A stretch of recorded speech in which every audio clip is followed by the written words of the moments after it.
Oye País, buenas noches, Oye País, yo soy Rudy González, gracias por su compañía en esta hora como cada noche. ¿Qué semana? ¿Qué semana con mucha atención en República Dominicana por el tema del béisbol? Tuvimos unos días espectaculares con este equipo nuestro que va al Clásico, con la participación de los Tigres de Detroit en un fogueo aquí en República Dominicana. Señor, en pleno mes de marzo se reavivó el tema del béisbol, el deporte rey en República Dominicana. Lluvias, los reflujos del discurso del presidente Abinader ante las cámaras legislativas el viernes de la semana pasada, pero todavía esta semana fue el tema de conversación y, lógicamente, la tensión con la guerra de Irak y los efectos que esta guerra de Irak tuvieran en República Dominicana, puedan tener en República Dominicana a propósito de los precios de los combustibles, del precio del petróleo y lo que esto lleva en secuencia para la economía nacional. Una semana interesante porque además en el plano internacional el tema de la guerra ha concitado la atención mundial. Los Estados Unidos en guerra, porque la otra vez en junio fue un ataque puntual a los laboratorios de producción de uranio por el tema de las armas nucleares, y esto fue una acción directa. Israel tenía su guerra con Irán y todo esto, y con Hezbollah, y bueno, bien, el caso de Hamas, pero esta vez es una acción militar de guerra contra Irak, la muerte del ayatollah, de la cúpula militar y de seguridad de Irán. Hezbollah se metió en el medio, Israel le respondió. O sea, esto ha arropado incluso las posiciones de Europa en relación al tema de la guerra. Interesantísimo, importante. Julián Roa analiza con muchos detalles este tema de la guerra de Irán. Vamos a ver estas posiciones que nos plantea Julián Roa después que hagamos la pausa, pero antes veamos la columna de esta semana, Oye País, que publico en el periódico Listín Diario y que la enfoco sobre las posiciones que tiene la oposición política y alguna gente sobre el discurso del presidente Luis Abinader. 10 millones de discursos, así titulo mi columna de esta semana en el Listín Diario.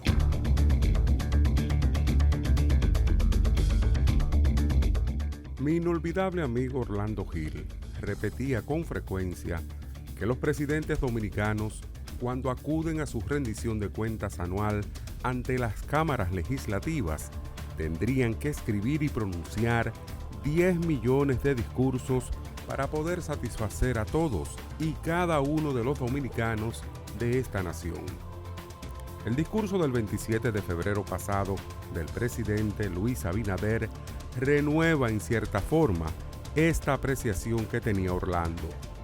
Las respuestas a un discurso del presidente, a modo de críticas, desde la oposición, obedecen al ejercicio de pluralidad que brinda la democracia.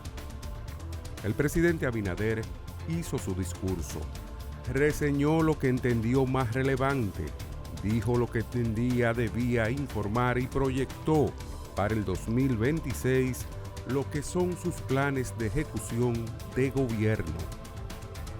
Decepciona, sin embargo, lo pobre de la generalidad de las observaciones que se hicieron desde las tribunas de la oposición política al discurso del pasado 27 de febrero. Me pareció que las críticas emitidas buscaban afanosamente compartir espacios en los medios de comunicación, dado el despliegue que por lógica ganaba el discurso presidencial. Para mí, que he escuchado y escrito notas periodísticas y analizado casi medio centenar de discursos presidenciales de 27 de febrero, este último de hace 5 días cumplió los parámetros de este tipo de presentación. Informar a la nación de lo hecho, cómo se ha hecho y qué se pretende hacer. Cada presidente ha desarrollado su presentación de mandato constitucional a su manera, con altas y bajas en la puesta en escena, de manera lineal y con emotivos fragmentos, anuncios y explicaciones, hechos y proyectos.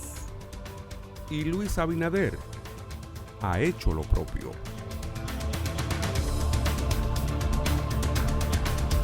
Política, economía, sociedad. Los temas del día a día los contamos con claridad y con precisión. Recuérdate que el INTEVI se aumentó a un 18 para bajarlo a un 16. Sí. Una libertad de prensa que ellos no manejan y de expresión. Hay una especie de experiencia frustrada de la OEA en Haití.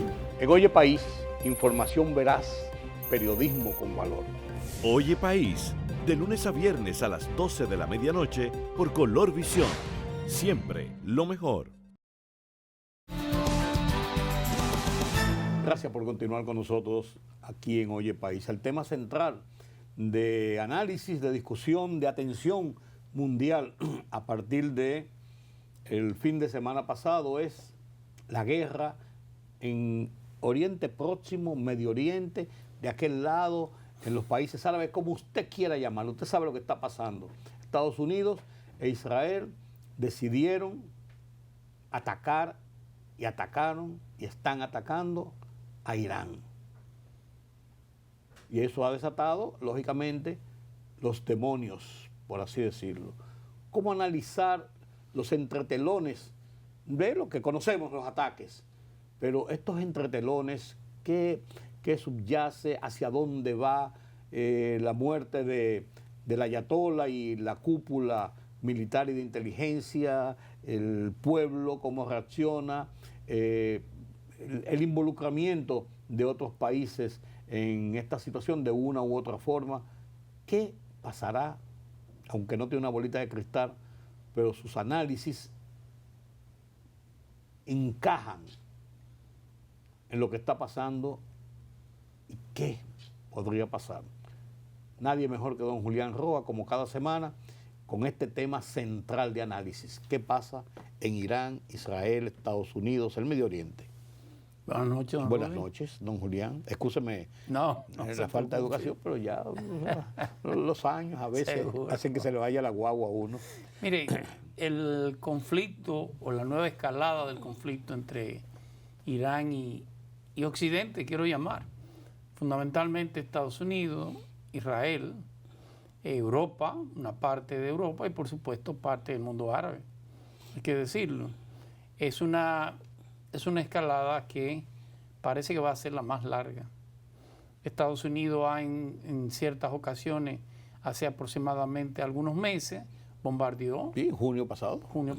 Parte de lo que es la industria de enriquecimiento de uranio en Irán. Pero no era el único punto. Irán parece que ha colocado en varios puntos de su territorio esta industria nuclear, que inicialmente se plantea que con fines energéticos, con fines de tener una especie de garantía de fuente de energía que no necesariamente sea petróleo. Eso, nada más ellos se lo creen. Así es. La verdad es que inclusive los informes del Organismo de Naciones Unidas que tiene que ver con la energía nuclear nunca pudieron hacer un trabajo confiable. Siempre de una manera u otra tuvieron obstáculos para la investigación que se estaba haciendo de si realmente se estaba enriqueciendo el uranio con fines energéticos o con fines militares. Esas fuentes plantean que para un fin energético las barras que no es uranio, es plutonio realmente, se enriquecen a un 15, un 20%. Sí. Irán la llevaban casi un 80%. Sí. Era casi inminente la construcción. Sí, nos dice que de algún 60 tipo de armas. Arriba ya es con fines armamentísticos. Israel no puede darse el lujo de que Irán tenga armas nucleares, no en estas circunstancias. Irán e Israel no son enemigos de por siempre. Tuvieron una de las relaciones más cordiales en el Medio Oriente De hecho, eran los dos grandes aliados. Recuerde que, de hecho, después de Israel, la gran población judía está en Irán.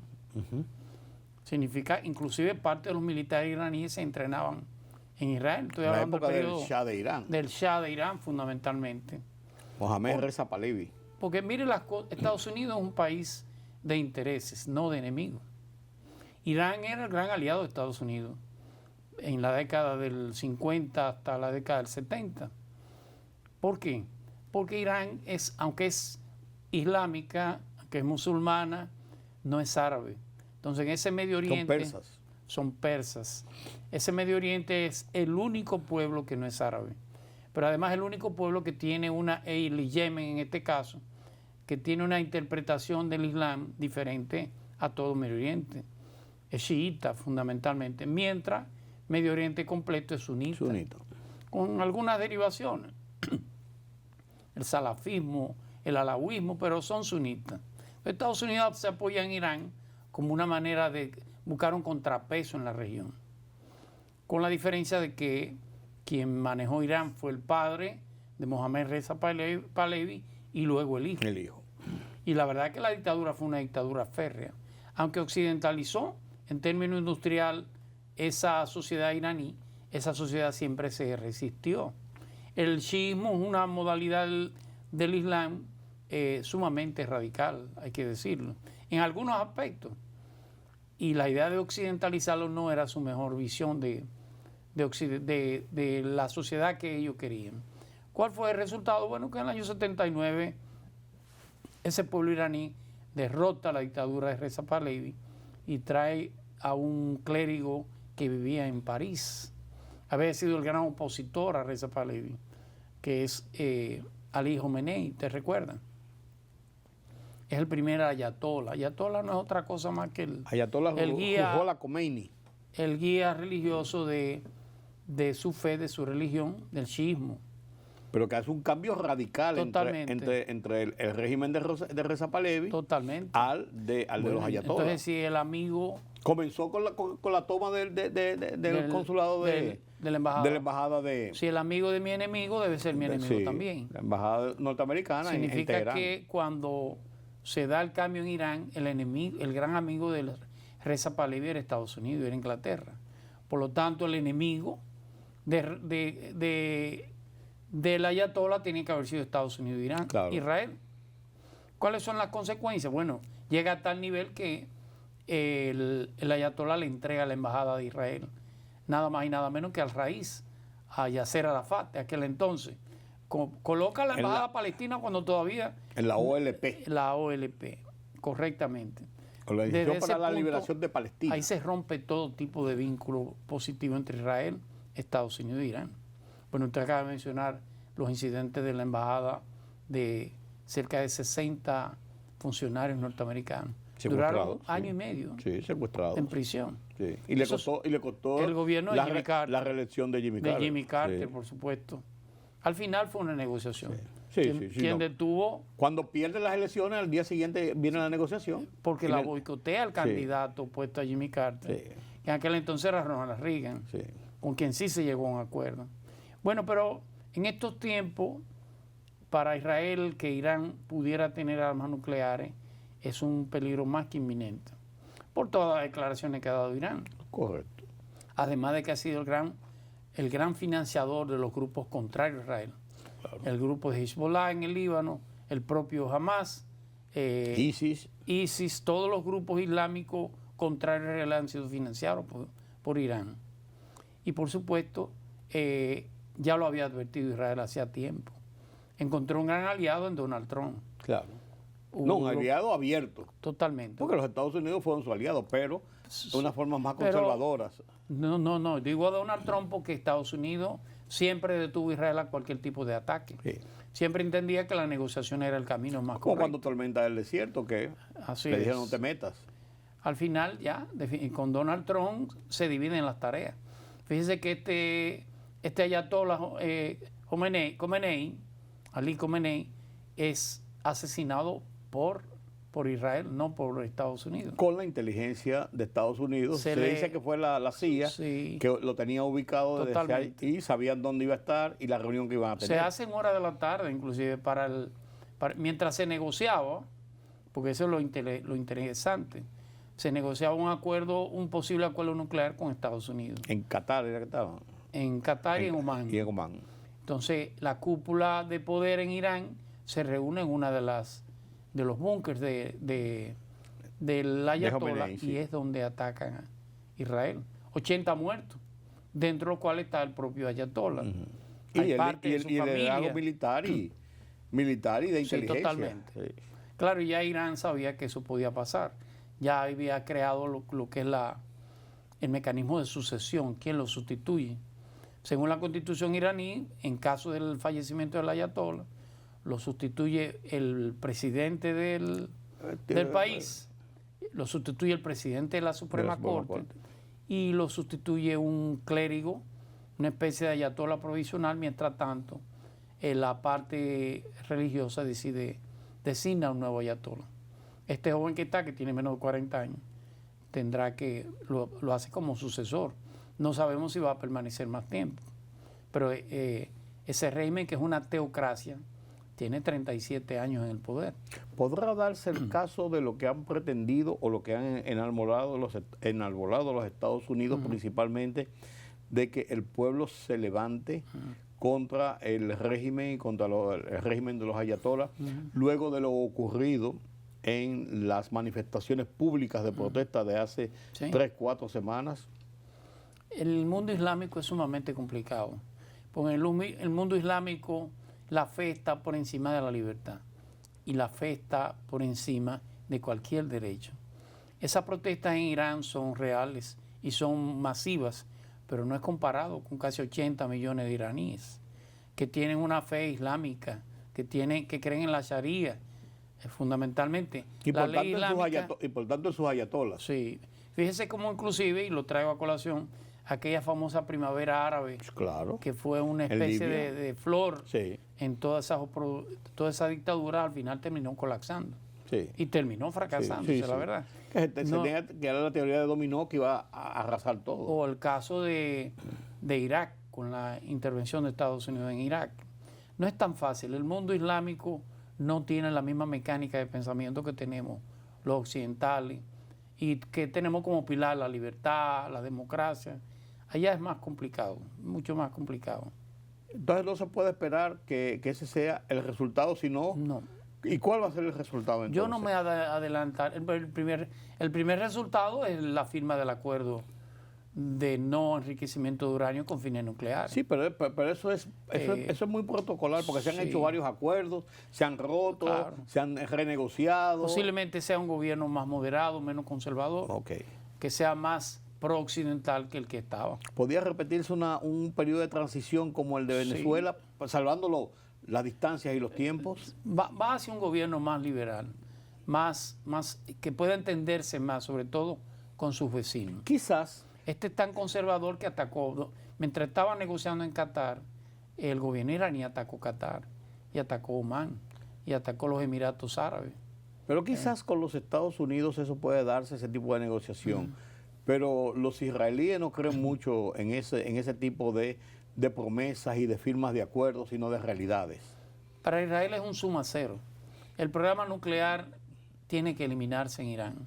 Esa es la negociación con Israel, no hay otra.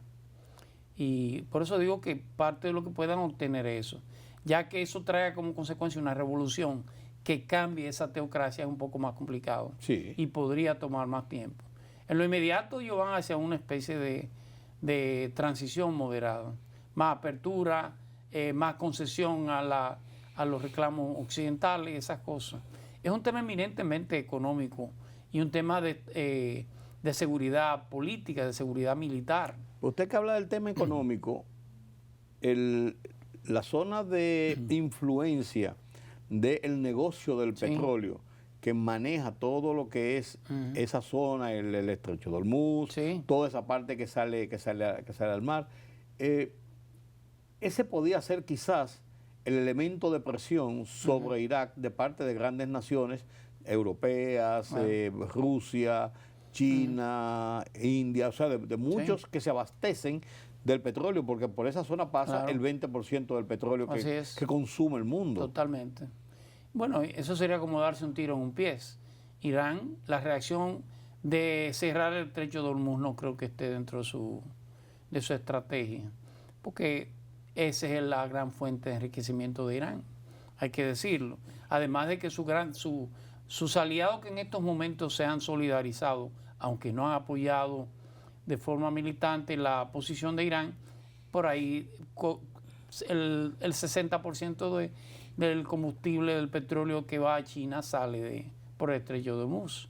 Sin embargo, China y Rusia han condenado, pero... Perdón, se han mantenido pasivos. Bueno, una condena retórica, pero que eso... Claro. Así como unos dijeron que apoyan esto, otros dicen que lo condenan, pero eso no tiene cuál es el grado de influencia que tiene en una región bastante complicada con la guerra de Rusia con Ucrania y con la posición de la Unión Europea que ha adoptado posiciones diferentes. Así es. Pero la mayoría en el unísono de apoyar a los Estados Unidos. Bueno, en este caso la presidenta de la Unión Europea, Ursula von der Leyen, ha dicho que las partes deben bajar la intensidad, pero no ha pasado de ahí. Sí, es una declaración de intenciones. Es igual el presidente del Parlamento Europeo. Más fue la posición de Inglaterra, que mandó los aviones y donde están las bases aquí disponibles. Eso sí son. O de Alemania, que apoyó a Estados Unidos. Claro, esas son declaraciones directas. Alemania, si alguien inició el programa nuclear en Irán, fue Alemania. El gran apoyo. Sí. Pero las cosas han cambiado mucho, innegablemente.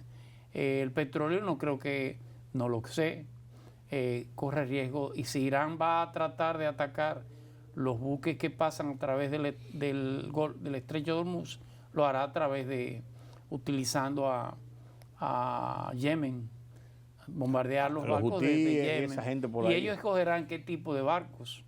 Si es un barco chino, no lo van a hacer. Claro. Eso entra dentro de las posibilidades, pero no creo que eso vaya a ser. Además de que Estados Unidos e Inglaterra no van a permitir ese cierre. Esa sería la devastación de Irán. Por eso digo, sería ya acciones decisivas. Acuérdese que usted, el Golfo Pérsico cruza a través del estrecho de Hormuz, luego se va al Mar Arábico y termina en el estrecho de Ardén, que cruza todo el canal hasta el canal de Suez para luego el Mediterráneo. Significa que ese posiblemente sea el punto estratégico económico militar más importante. Sin embargo, en la zona del canal de Suez, ahí ya los judíos sí tienen un control, por supuesto. un control militar. Es un control militar porque es una zona estratégica para los judíos. Irán está solo. Sí, en términos de encontrar aliados. Eso es lo que te iba a decir.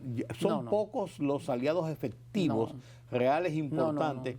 Que en términos militar, ninguno. Aunque tú puedes decir, fueron agredidos, vamos a ponerlo de esa forma, porque fueron los atacados. Nadie le da poco apoyo han recibido. Porque Irán y Qatar son los dos únicos pueblos que tienen una mayoría chiita. Están aislados en ese mundo árabe. Tengo una idea. En la parte ideológica. En la parte ideológica. Pero son los dos religiosa. Correcto. Entonces, sobre todo Irán es el polo opuesto a Arabia Saudita. Arabia Saudita se erige como el gran líder del Islam, el gran líder del sunismo, mientras que Irán lo hace con el chiismo. Pero el chiismo es más limitado. No creo que en este caso podría atacar a Israel desde el Líbano con el Hezbollah, pero no creo que el Hezbollah esté en condiciones de enfrentar a Israel. Eso te iba a decir. O lo pudiera hacer jamás de la Franja de Gaza. Sí, tampoco está en condiciones. Jamás menos, claro. pero la inclusión de Hezbollah en estos ataques, que fueron ataques pequeños, dos o tres misiles, pero significa como yo estoy aquí. Claro. Esa situación a quien perjudica es al Líbano per se. Totalmente. Porque los judíos no juegan y le entraron a Beirut y por ahí siguieron. O sea, eso los judíos no les importa tener 3, 4, 5 frentes abiertos al mismo tiempo. A partir de la guerra del 73, usted habla del Líbano como un Estado. Sí. Pero un Estado totalmente disuelto, Sí, pero- sin gobernanza, claro, sin una donde una institucionalidad. la militancia extranjera tiene más miembros que el propio ejército. Claro, pero subsiste Sí, como país. Sí, claro. Pero esta es una guerra que va a tomar tiempo. No va a ser una semana, como estaba planteando. Los Estados Unidos dicen que 4 semanas, dice Donald Trump. Bueno, dependerá de los acuerdos a que se arribe. Podría ser una trampa en el sentido de que, como lo tiene Rusia, esa guerra de desgaste ruso-ucraniana, ¿cuántos años lleva? 2 años. ¿Cuánto? No, 4 años. lleva 4 años. 4 años. Rusia no Sí. puede intervenir en ningún otro lado, No. ni apoyar a más nadie. No, por eso. Bueno. Está de manos atadas. Eso podría pasar con los Estados Unidos en el caso de Irán. Son dos posiciones muy diferenciadas. Rusia y Ucrania son fronteras. Entre Sí. Estados Unidos y Irán hay cientos de miles de kilómetros. Sí. Y entre Israel e Irán también hay una distancia enorme. 1000 Está kilómetros Irak más, por el sí, medio, está Jordania, Sí. hay varios Entre Tel países. Aviv y Teherán hay unos 1000 kilómetros, es lo que se dice. Lo que Pero pasa es que la tecnología con ya eso te cercó, iba a decir, ya acercó no hay la distancia. Sí, ya no hay Anteriormente, no sé si usted recuerda aquel ataque a un reactor nuclear en Irak, distancia. Sí. que Israel Sí, sí. destruyó. Bueno, logró hacerlo colocando unos aviones cisterna en la frontera con Jordania. Ya no lo necesita. Ya un dron judío o un dron iraní igual cruza desde Teherán a Tel Aviv y viceversa. Sin ningún peligro para ningún ninguna ser persona. humano. Sí. Sí, es sumamente complicado, Sí, pero no es una guerra de 2 días. No es una guerra de 2 días. Va a tomar tiempo. No quiero terminar este conversatorio sin hacer una pregunta.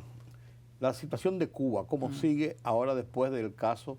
Parece como que Cuba, vamos a dejarlo ahí mientras tanto. Sí. Vamos a hacer un stop. Claro. Vámonos para allá y después venimos aquí, muchachos, que esto está en el patio de la casa. Eso es limpiar el patio y esto es otra cosa. Ya. ¿Cómo va esa situación de Cuba? ¿Avanzan negociaciones? Sí, ¿Avanzan cómo no. conversaciones? Sí, claro. ¿Habrá una, Sí. una situación negociada? Sí.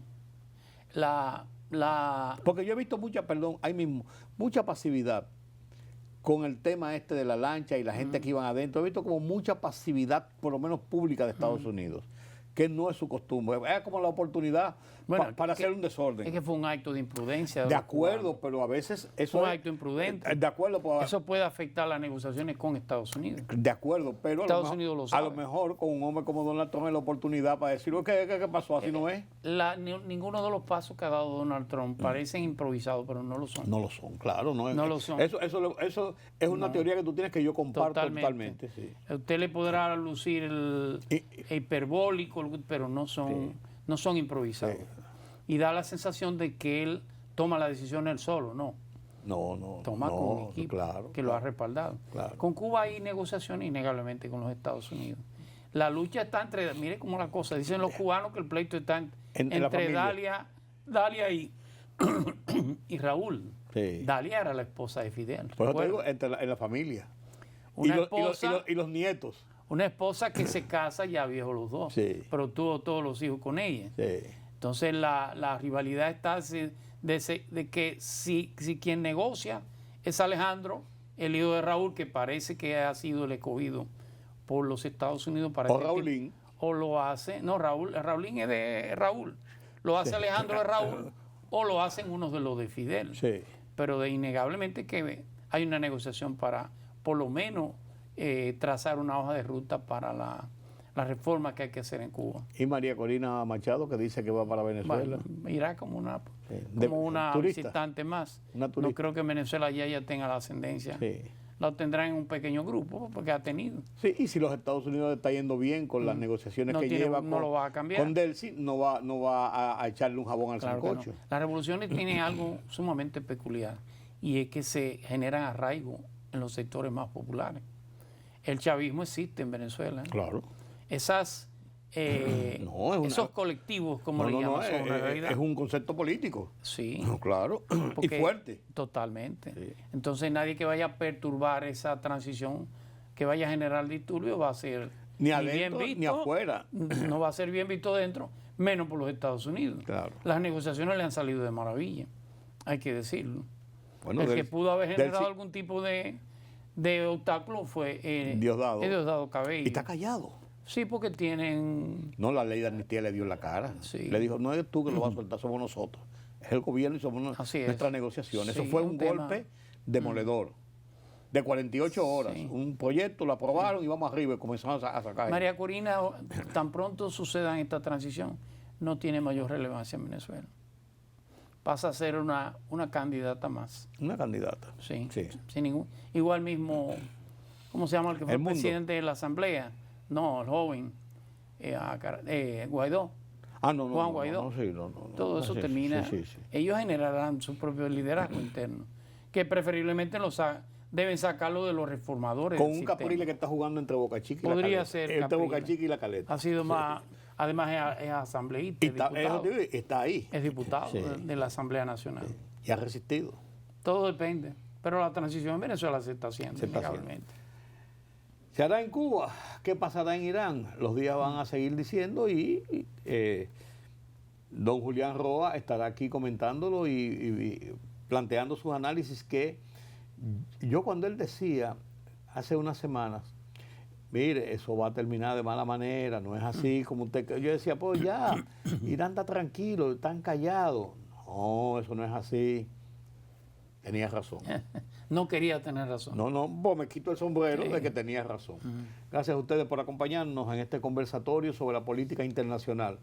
Es lo que está rigiendo el mundo en este momento, el caso de Irán, Medio Oriente, y de aquí cerca Cuba y Venezuela como para entretenernos. Permítame la pausa.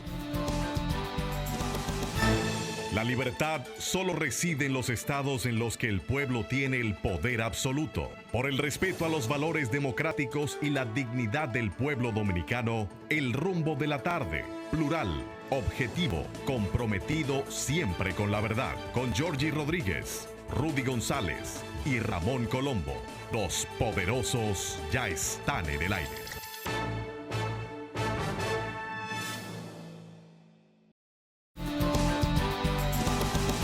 Las plataformas noticiosas internacionales, principalmente basadas en Europa, como la Deutsche Welle, han seguido muy de cerca todo el desarrollo del proceso de guerra en el Medio Oriente, de los ataques de Estados Unidos y de Israel, principalmente sobre Irán, las respuestas de Irán y cómo esto envuelve todo el continente europeo y cómo esa situación de tensión y de guerra afecta al resto del mundo. Interesante, importante, lo dejo con este resumen internacional sobre la guerra en Irán. Así se titula, la guerra en Irán. Con esto me despido por esta noche y por esta semana aquí en Oye País. Tenemos una cita nueva vez a esta misma hora aquí en Color Visión. Yo soy Rudy González. Pasen un feliz resto de la noche. La ofensiva conjunta de Estados Unidos e Israel contra el régimen de Irán cumple sus primeras 100 horas. Bajo el nombre de Operación Furia Épica, las fuerzas aliadas han logrado impactar más de 2.000 objetivos estratégicos del régimen ayatolá en un despliegue masivo que ya ha comprometido el 90% de los recursos aéreos, navales y de inteligencia de Washington en el Medio Oriente. Según el último reporte del CENTCOM, la precisión letal de los bombardeos no solo ha neutralizado cientos de lanzadores de misiles, sino que ha borrado del mapa operativo a 17 buques de la Armada iraní y a su submarino más avanzado. Ante este avance, el presidente Donald Trump sentenció esta tarde que la destrucción del enemigo está ocurriendo mucho antes de lo previsto. Según el mandatario, el régimen iraní ha quedado operativamente ciego y desarmado, con sus defensas, comunicaciones y fuerza aérea borradas del mapa.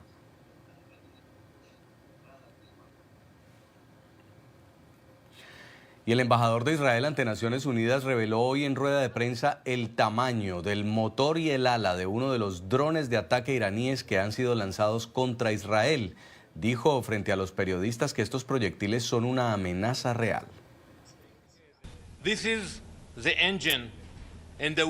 Este es el motor y el ala de un dron de ataque iraní Shahed 136, adquirido por el organismo de control contra Irán nuclear. No se trata de un juego, se trata de un arma. Miren el ala, construida para viajar miles de millas, cruzar fronteras.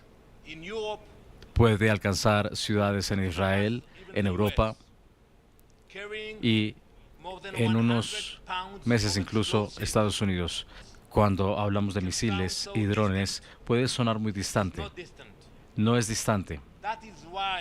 Es por eso que estamos actuando. Donald Trump exige que Estados Unidos participe directamente en la selección del próximo líder de Irán. A 6 días del inicio de la ofensiva militar contra el régimen, el mandatario advirtió que Washington no aceptará una sucesión que perpetúe la tiranía de los ayatolás, vetando así al hijo del abatido ayatolá Ali Jamenei. En una entrevista con la agencia de noticias Reuters, el mandatario señaló que su administración debe involucrarse en el proceso sucesorio para garantizar un cambio de fondo en la región. Trump describió la posible sucesión de Mojtaba Jamenei como una opción inaceptable para los intereses de la seguridad de la Unión Americana. Insistió en que el objetivo es influir en el nombramiento de alguien que resulte bueno para el pueblo y bueno para el país. Así lo dijo. Queremos participar en el proceso de elección de la persona que va a dirigir Irán en el futuro. No tenemos que volver cada 5 años y hacer lo mismo una y otra vez. Alguien que sea bueno para el pueblo, bueno para el país. Esta misma tarde, el presidente Donald Trump lanzó también una dura advertencia a los miembros de la Guardia Revolucionaria de Irán. Si no deponen las armas, solo les esperará la muerte. También instó a todos los diplomáticos iraníes a pedir asilo y ayudarle a reconstruir el país. Roberto Macedonio, quien es el periodista permanente de NTN 24 en Washington, con toda la información. Roberto, hola. Sí, ¿qué tal? Muy buenas noches. El presidente Trump se involucrará directamente en la elección del próximo líder de Irán, es lo que ha dicho hoy a lo largo de todo el día en varias ocasiones. Un mensaje claro que ha lanzado en un par de entrevistas. También dice que el hijo de Ali Jamenei tiene pocas probabilidades de hacerse con el control del país. Y quien quiera que sea el próximo líder de Irán, no podrá, dice Donald Trump, ni amenazar a América, ni amenazar tampoco a los aliados de Estados Unidos, ni a los vecinos de Irán. Es decir, tendrá que respetar a estados como Israel. Escuchen.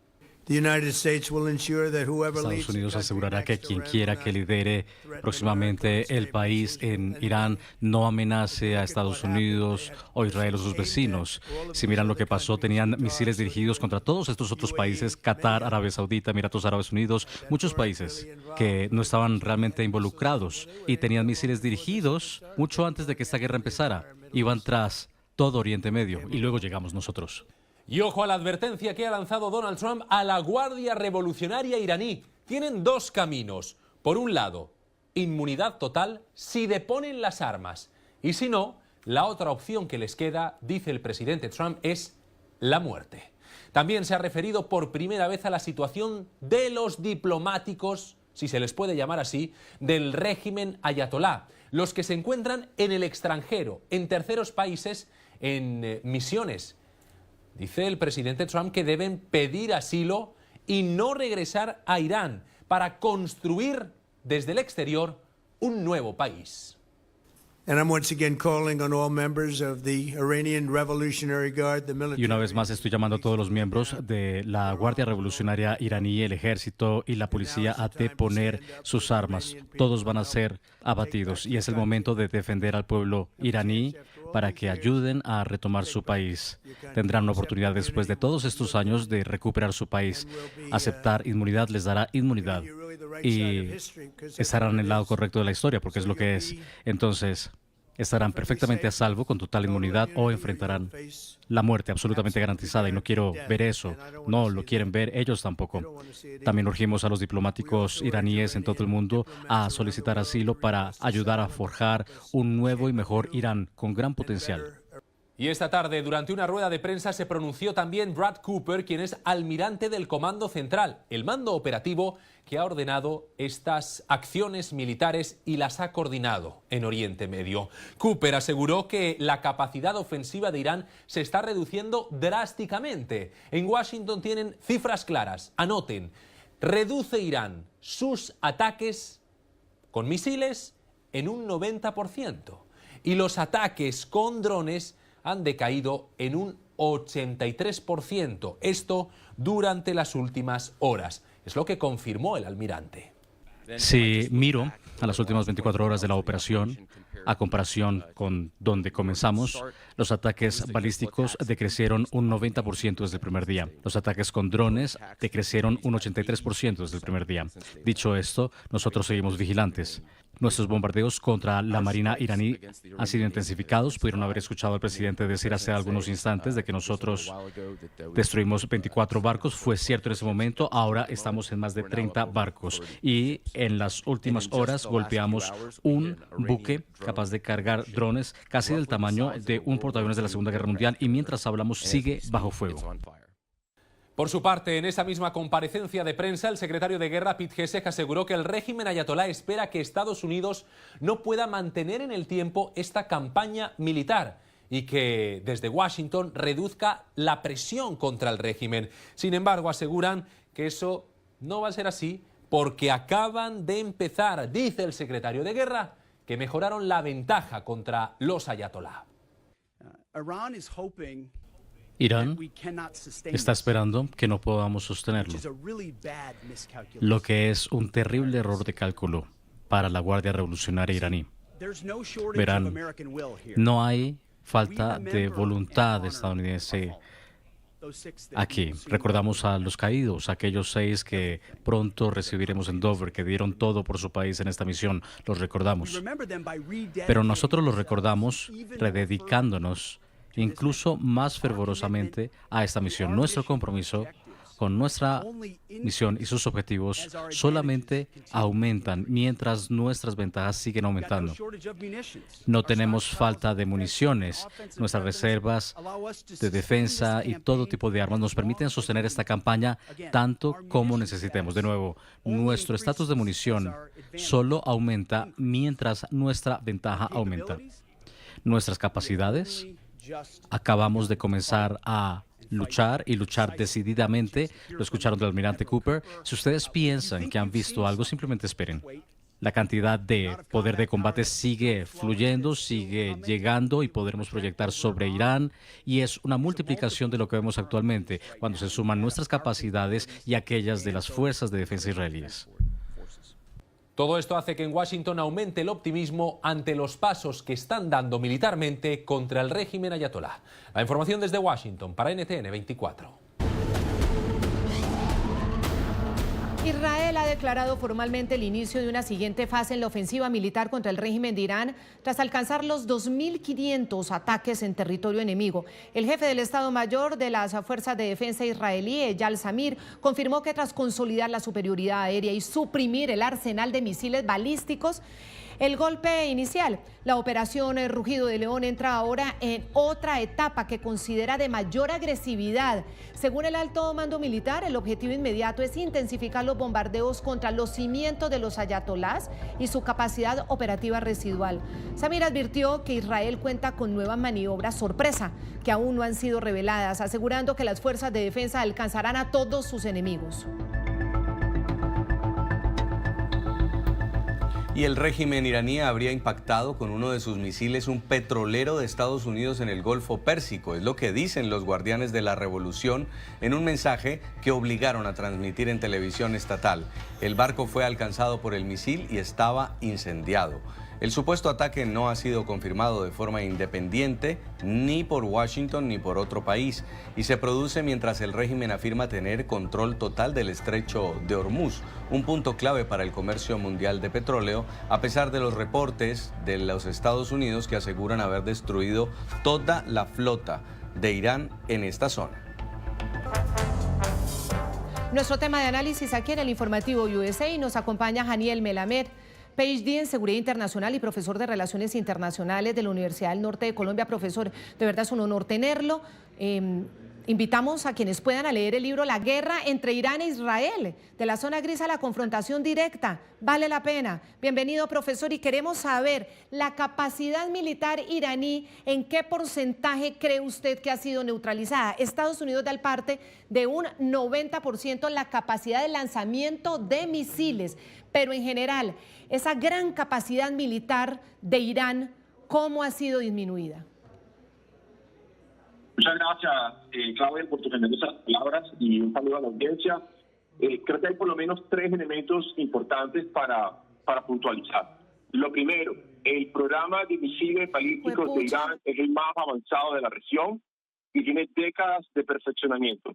Lo segundo, ese programa de misiles balísticos es una amenaza demostrada no solamente para los vecinos de Irán, me refiero a países árabes del Golfo Pérsico, miembros del Consejo de Cooperación del Golfo, sino que también se ha demostrado que es una amenaza para Israel, inclusive Turquía y Chipre.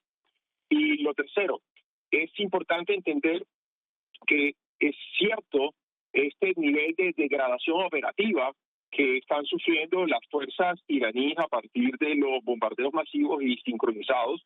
Sin embargo, es muy temprano para una narrativa triunfalista en la medida en que ambos bandos se han preparado durante décadas para un escenario de confrontación como el que estamos viviendo, y ambos bandos entienden que esta es una lucha de largo plazo, no es algo de de rápido consumo, de rápida ejecución. Y podríamos, para ponerle términos muy simples, decir que creo que en parte la disminución de la cadencia de fuego iraní, de sus misiles y sus drones, tiene que ver, por supuesto, con esa disminución de capacidades operativas resultantes de los bombardeos que ha sufrido, pero también bajo una elección racional de cambiar, digamos, su accionar, no continuar en el modo de ráfaga, sino pasar a tiro, en la medida de conservar las existencias que todavía tiene en ese armamento. Profesor, Irán se sigue mostrando amenazante. Sin embargo, lo que dice el jefe del Comando Central es que los ataques con misiles balísticos ya han decrecido 90%, los ataques con drones 83%. La configuración del nuevo gobierno aún no está clara de quién es el líder de ese régimen. ¿Qué cree usted que está pasando? ¿Se está quedando sin recursos Irán? ¿Cómo puede actuar el régimen en las próximas horas, acorralado ya por 6 días de bombardeos? Yo reitero que creo que es una opción estratégica que han tomado de disminuir la cadencia de fuego en la medida en que es absolutamente difícil, reemplazar los arsenales que se han utilizado o que han sido destruidos en términos tan rápidos. La guerra lleva una dinámica muy acelerada. Y en estos primeros 6 días de enfrentamiento, con más de 2.500 objetivos estratégicos alcanzados por la Fuerza de Defensa de Israel, que vuela prácticamente que a abundar sobre el espacio aéreo iraní y logrando destruir más del 80% de las capacidades de radares o sistemas de defensa antiaéreo, el golpe es sensible. Y adicionalmente a eso, pues hay que entender que las guerras especialmente tienen una connotación industrial, ¿no? De todos estos artefactos, misiles, aviones, tanques, radares, esto no se reemplaza de la noche a la mañana y ante esta eventualidad creo que la dirigencia militar iraní opta por un uso más racional y esporádico de sus instrumentos de presión y de proyección militar. Hay que hacer una precisión y también va en la línea de esta decisión estratégica, y es que los misiles balísticos tienen una capacidad de trayectoria de 2.000, 3.000 kilómetros inclusive, es decir, son amenazas para el Golfo Pérsico, son amenazas para Israel, Chipre y Turquía, y también son amenazas para el centro de Europa. Estos misiles son usados para objetivos distantes, a larga distancia. Y los drones suicidas, los Shahid, son mucho más baratos y tienen, por supuesto, una utilidad mucho más positiva si lo consideramos para ser utilizados contra objetivos cercanos, es decir, objetivos alrededor del Golfo Pérsico y todos estos países que han sido bombardeados, Arabia Saudita, Qatar, Bahrein, Kuwait, no tienen que experimentar una trayectoria de 6-7 horas de vuelo para alcanzar 2.000 kilómetros de distancia. Su objetivo está cruzando el estrecho de Hormuz a 150 kilómetros, volando media hora, 45 minutos, ya están en el objetivo estratégico deseado. Así que hay una distribución de labores y digamos de herramientas dependiendo de cuáles son los objetivos que Irán tiene pensado golpear. Y miren esta otra noticia, con ataques en la ciudad de Sanandaj, vamos a ver en el mapa, capital de la provincia del Kurdistán, las operaciones conjuntas de Estados Unidos e Israel golpearon objetivos del régimen iraní también ahí. Esto fue esta madrugada y fue luego del anuncio de la posible incursión de milicias kurdo-iraníes procedentes de Irak que tendrían como misión seguir debilitando al régimen de los ayatolá. Las imágenes publicadas en las redes sociales, han sido verificadas por Reuters, capturaron el momento en que varias explosiones golpearon la ciudad kurda. Estas detonaciones han sido incesantes en la jornada de hoy ahí en Sanandaj.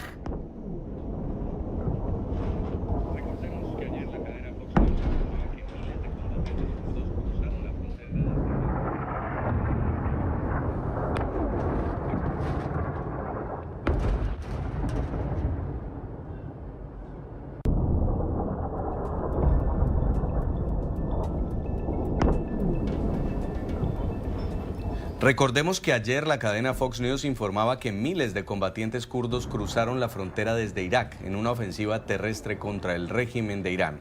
Muchos de los milicianos son kurdos iraníes que llevaban años viviendo en Irak y que ahora están regresando al noroeste de Irán como parte de las acciones que buscan impulsar un levantamiento más amplio contra los restos del régimen iraní. Reportes de prensa sugieren que la CIA trabaja para armarlos y que la administración Trump mantiene conversaciones directas con sus líderes. Sin embargo, la Casa Blanca ha negado esta versión. Daniel Melamed, ¿qué significaría la entrada de tropas kurdo-iraníes armadas y respaldadas por la coalición de Estados Unidos y de Israel? ¿En qué cambiaría la situación y qué otra circunstancia trae ahí en terreno en caso de que esto sea cierto? Claro, esto sería muy importante en la medida en que llevaría al régimen iraní a una toma de decisión estratégica, a un dilema, en la medida en que debería colocar o asignar recursos militares, personal, tropas, armas, para garantizar el control territorial de estas zonas de influencia kurdas, y eso queda en la periferia del país, no necesariamente queda al lado del TTA, queda en la frontera con Irak.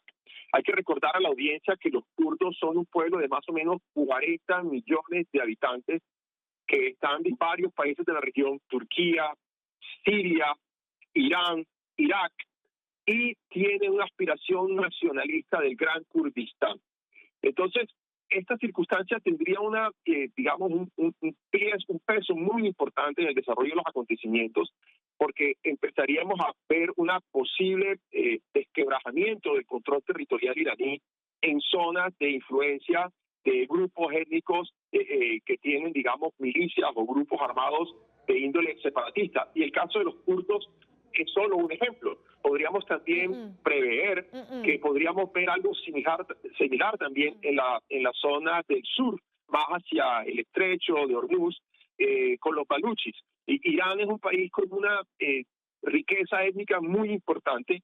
La mayoría de sus ciudadanos son persas, pero tenemos kurdos, tenemos baluchis, tenemos otras minorías, y algunas de ellas con unas largas reclamaciones de autonomía, inclusive de separación territorial, para conseguir el sueño de una entidad nacional que los represente a ellos fuera de lo que hoy conocemos como el ente territorial iraní. Así que sería un desarrollo muy, muy importante. Sin embargo, en ese momento, también es importante decirlo, sería un desarrollo que tendría un impacto en la periferia de las fronteras iraníes y no necesariamente en el centro de concentración demográfica y de capacidades de liderazgo político, militar y religioso que está, por supuesto, en Teherán.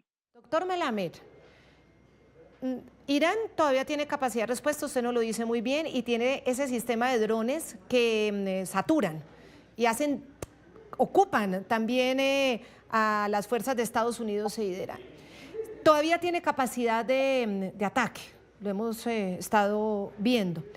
Hay quienes insisten en que esta guerra está perdida para Estados Unidos, para Israel, para Occidente. ¿Usted cree que esta guerra está perdida o esta guerra es posible ganarla? Yo creo que es responsable de mi parte decir que es muy temprano para, digamos, replicar narrativas triunfalistas.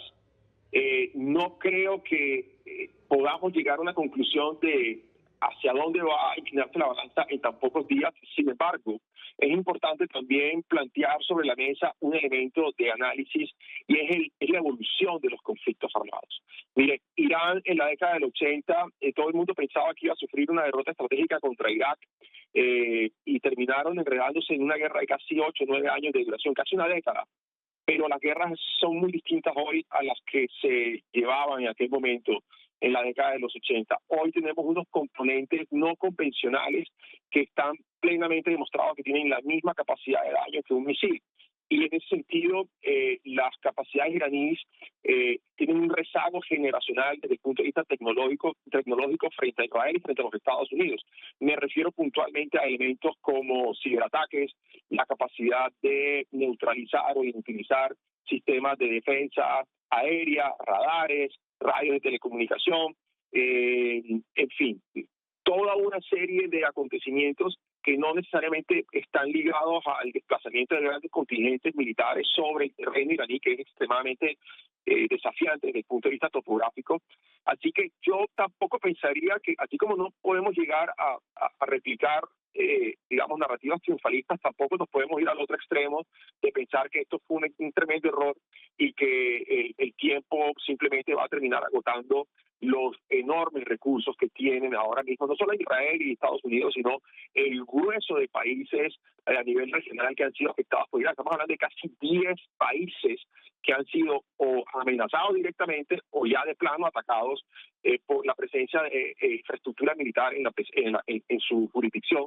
Y no solamente países del Consejo de Cooperación del Golfo, que entenderá usted, no les va a faltar la plata ni el dinero para poner a disposición lo más necesario en aras de conseguir sus objetivos estratégicos, sino países como Turquía, miembro de la OTAN. Así que Irán está tomando unas medidas que a mi juicio son reflejo de desespero, tratando de elevar los costos de la confrontación de tal manera que sean demasiados los involucrados y que de alguna manera presionen para un establecimiento de un cese al fuego o alguna ventana de oportunidad que permita una negociación que de alguna manera les permita salvar cara y tratar de conseguir desde el punto de vista político un empate que desde el punto de vista militar no están logrando.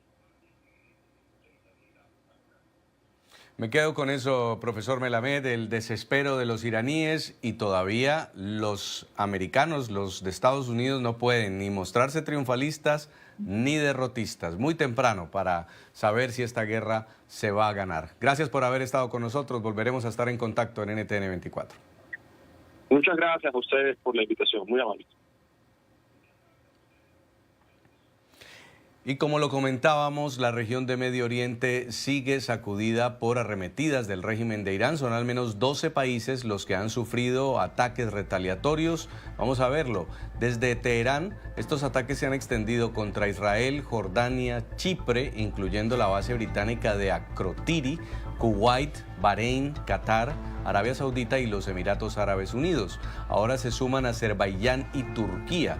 Un dron impactó en el aeropuerto del enclave azerí de Najicheván, dejando al menos un fallecido, mientras que un misil balístico lanzado desde Irán fue derribado por sistemas de defensa de la OTAN antes de alcanzar territorio turco.